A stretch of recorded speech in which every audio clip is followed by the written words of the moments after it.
Well, I said I do one of these a month, and normally I go into these design thunks with some kind of grandiose premise or overall idea, something to say, oh yeah, gamers, here's some deep thinking for you. But not here. I spent the better part of a week and a half mulling over what would be the ideal one of these things. What's hip to the kids at the moment? What's going to get those numbers pumping? Well, the only thing this month that brought was actually a whole lot of it's all so tiresome and screaming at waking up in the morning. So I took a moment and began to mull. If I couldn't find a solid theme, there had to be something out there to tie everything together. An idea to get that design brain going into overdrive. And would you know it? Nothing really came up except, Wizards of the Coast sending in a literal fucking Pinkerton on a guy and a few games coming out that really didn't spark any imagination. So I did what any sane and rational person would do and took a look at my notes. So maybe there's something there, and lo and behold, a bunch of my relatively terrible ideas I've written down over time. So here are a couple of them as I meander about the finer points of design, because maybe the real design goal were the friends we made along the way.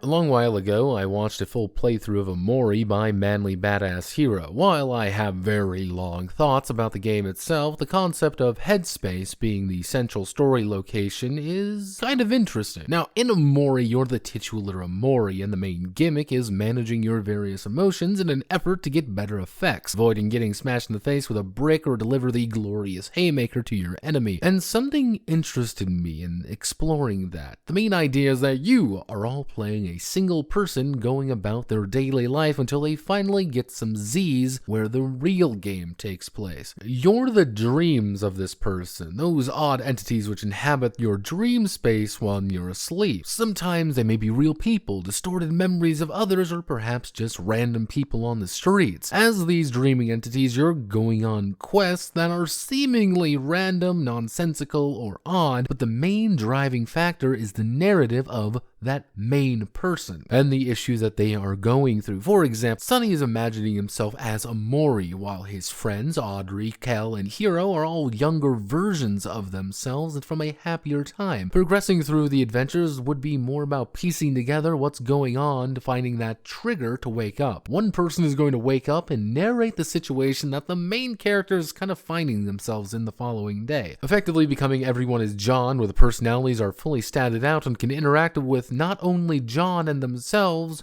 but other dreaming entities. The main gimmick would be managing the happy, sad, angry matrix, most likely adding an extra 2 steps of the happy, sad, angry, fear, and disgust, because I really like Inside Out, and it would be an easier to converting it all entirely to character stats for the sake of ease. The main gimmick would be shifting from state A to state B by various actions, focused more on dealing increased damage to weaker elements and blocking damage from others. So if the emotional resonance of your Oshi is happy, they're going to be able to murk that terrified fuck, but if she's disgusted, she'll probably be weaker against them. Gameplay wise, that's where things start getting a little nasty. Part of me wanted something simple or pretty much just a 2d6 system, but more exotic ideas were the roll and keep system, maybe a d10 take the highest even. I don't know. The basic concepts are there, but the concepts don't do much without grounding to tie it all together. I think the foundations work. That's pretty much as far as I got with it.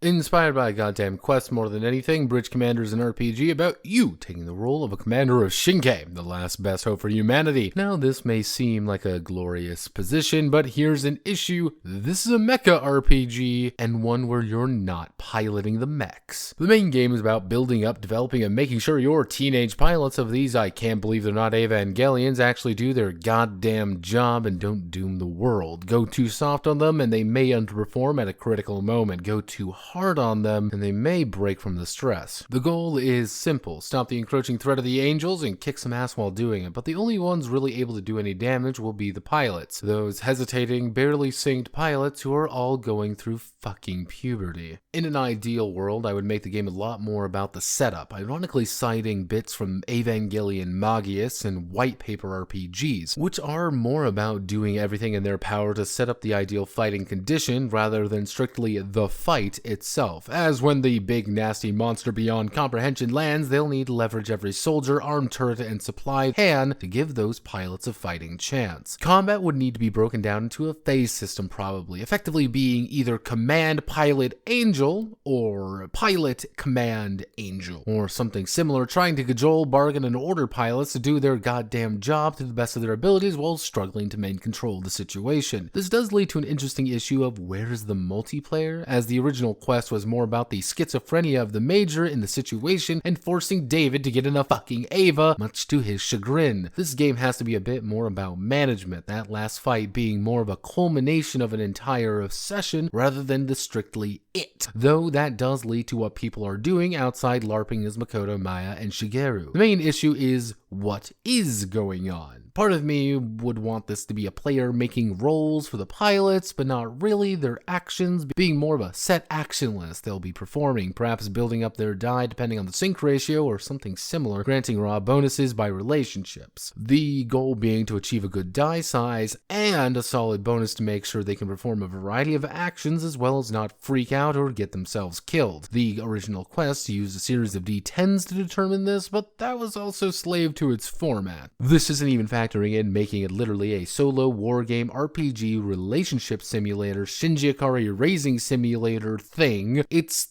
there, but how do I get it all tied together?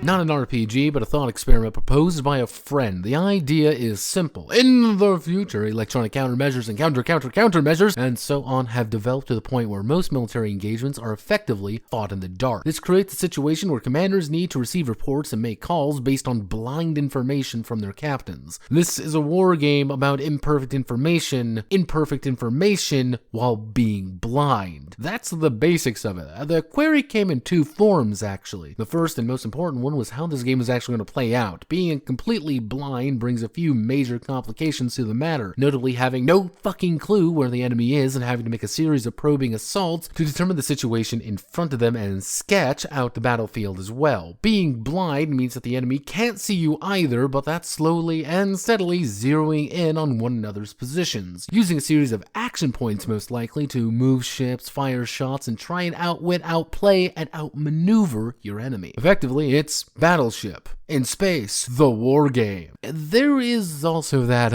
second part, which made things a little bit more complicated. Namely, it had to be played on a play-by-post format. At first, this seemed reasonable, but then it slowly and steadily dawned on me why this made things something complicated, in fact, into a interlocking series of joints, jivers, and crypto-technological horror. The original premise was mostly using the game Radio Commander as a baseline. The idea being the only thing either side really had was a map relying on getting orders from their ships to on the front and their own tactical awareness to get an idea of what they wanted to be. This led me to realizing something. All of those blind knowledge games actually have a third party present. Even games like Kriegsfield have an aspect of blind orders, but also the umpire to manage it. I need to create a situation where the game umpires itself effectively, while blind and on a play-by-post. This is somewhat of a constant white whale of the game, one haunting me in my fucking sleep as I dream of other such nightmares. There is an answer out there, but for the life of me, nothing is really coming together for it. But c'est la vie. And that's, it. A collection of 3 completely disconnected games that I've been mulling over for a while and can't really nail down. Maybe talking about them and getting your feedback will be helpful for me getting some of these from the oh god phase to the oh yeah one. There are, of course, others. The CCP approved TTRPG following their arbitrarily and seemingly contradictory rules of the Chinese government. The straight up Maho Shoujo RPG, which just isn't clicking for that unique gimmick to make it sing. Not to mention the Dominions RPG that was proposed, or the Dollhouse, which is a painful toy story, or the post-cyberpunk RPG, that one's just a fucking mess. Or maybe I should finally fix up Angel 69, or just get Princess Knight or Eno Guilt up to snuff. Not to mention beating Lisa Badland Rumble into something, or the Reduxes. Christ almighty, the Reduxes, why are there so many? Yeah, we got a few games to work on, don't we? My name is Notepad, and this was a bunch of random shit I strung together haphazardly because I couldn't think of anything else. Many thanks to the plutocrats who fund these mad diatribes into the darkness. Godspeed, good luck, and have a wonderful rest of your day.